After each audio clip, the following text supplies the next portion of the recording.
നമസ്കാരം. അമേരിക്കൻ ഭരണകൂടത്തിൽ ഏറ്റവും ഉന്നത തലത്തിൽ അഴിച്ചുപണി നടത്തിയ പ്രസിഡന്റ് ഡൊണാൾഡ് ട്രംപാണ്.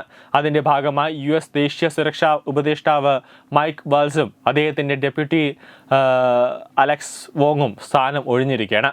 മൈക്ക് വാൾസ് സ്ഥാനം ഒഴിയുന്ന കാര്യം ഡൊണാൾഡ് ട്രംപ് തന്നെയാണ് ഔദ്യോഗികമായി പ്രഖ്യാപിച്ചത്. തന്റെ സമൂഹ മാധ്യമമായ ട്രൂത്ത് സോഷ്യലിലൂടെയാണ് ഇക്കാര്യം അദ്ദേഹം പുറത്തുവിട്ടത്. വാൾസിന് പകരം മാർക്കോ റൂബിയോ താത്കാലികമായി ദേശീയ സുരക്ഷാ ഉപദേഷ്ടാവിന്റെ ചുമതല നിർവഹിക്കും. നിലവിൽ സെക്രട്ടറി ഓഫ് സ്റ്റേറ്റ് ആണ് മാർക്കോ റൂബിയോ. ഐക്യരാഷ്ട്രസഭയിൽ US അംബാസഡറായാണ് വാൾസിന് പുതിയ ചുമതല നൽകിയിരിക്കുന്നത്.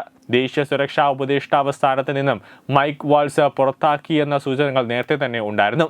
രാജ്യത്തിന്റെ ദേശീയ സുരക്ഷയെ ബാധിക്കുന്ന മൈക്ക് വാൾസിന്റെ ചില നടപടികൾ ട്രംപിന് കടുത്ത അതൃപ്തിയുണ്ടായിരുന്നു. അതാണ് പുറത്തേക്കുള്ള വഴി തെളിയിച്ചത്. സൈനിക നീക്കങ്ങൾ ചർച്ച ചെയ്യുന്ന ഒരു സിഗ്നൽ ഗ്രൂപ്പ് ചാറ്റ് വാൾസ് രൂപീകരിച്ചിരുന്നു. അതിൽ അബദ്ധത്തിൽ ദി അറ്റ്ലാന്റിക് എന്ന വാരികയിലെ മാധ്യമപ്രവർത്തകൻ ജെഫ്രി വോൾഗറിനെയും കൂടി ആഡ് ചെയ്തു. യമനിലെ ഹൂതികൾക്കെതിരെയുള്ള സൈനിക നടപടികൾ ആസൂത്രണം ചെയ്യുന്ന ഗ്രൂപ്പാണിത്. സൈനിക നടപടികൾ സംബന്ധിച്ച മുതിർന്ന ദേശീയ സുരക്ഷാ ഉദ്യോഗസ്ഥരുമായി നടത്തിയ സംഭാഷണങ്ങൾ മാധ്യമപ്രവർത്തകന് ചോർന്നത് വൈറ്റ് ഹൗസിൽ വലിയ വിവാദം സൃഷ്ടിച്ചിരുന്നു. ഗോൾഡ്ബർഗിന് ചോർന്നു കിട്ടിയ വിവരങ്ങൾ ദി അറ്റ്ലാന്റിക്കിൽ പ്രസിദ്ധീകരിക്കുകയും ചെയ്തു. പ്രതിരോധ സെക്രട്ടറി പീറ്റ് ഹെഗ്സത്ത്, അതോടൊപ്പം തന്നെ രഹസ്യാന്വേഷണ വിഭാഗം ഡയറക്ടർ തുൾസി ഗബാർഡ് തുടങ്ങിയവർ ഉൾപ്പെടുന്ന ഗ്രൂപ്പിലാണ് അബദ്ധത്തിൽ അറ്റ്ലാന്റിക് പത്രാധിപർ ജെഫ്രി ഗോൾഡ്ബർഗ് കൂടി കടന്നുകൂടിയത്.